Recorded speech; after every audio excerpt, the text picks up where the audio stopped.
રાજકોટ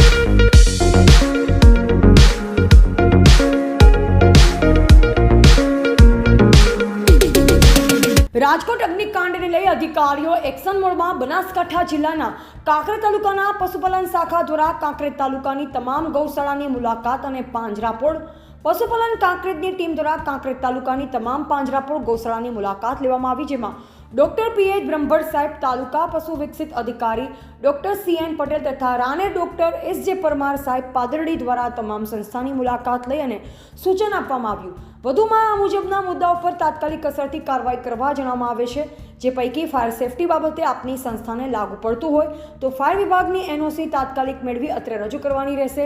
સૂચના મુજબ ફાયર સેફટીના સાધનો તાત્કાલિક વસાવી અત્રે લેખિતમાં સંસ્થાઓને જાણ કરવાની રહેશે. ઇલેક્ટ્રિક શોર્ટ સર્કિટ ટાળવા ટેકનિકલ એક્સપર્ટ પાસે ઓડિટ કરાવી પ્રમાણપત્ર સમયાંતરે મેળવી અત્રે રજૂ કરવું પડશે.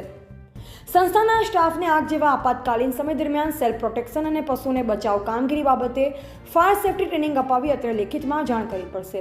આગના કિસ્સામાં સંસ્થા સ્ટ્રક્ચરલ સ્ટેબિલિટી ધરાવે છે કે કેમ તેનો ટેકનિકલ એક્સપર્ટ એન્જિનિયરનો રિપોર્ટ રજૂ કરવો પડશે. આ તમામ ઉપરોક્ત મુજબની કાર્યવાહી દિન 5માં કરવાની રહેશે. જે તે સંસ્થાના તમામ મુદ્દાઓ ધ્યાને નહીં લેવામાં આવે તો કાયદેસરની કાર્યવાહી કરાશે. અહેવાલ જયંતિભાઈ ઠક્કર, સિહોરી, કાંકરેજ.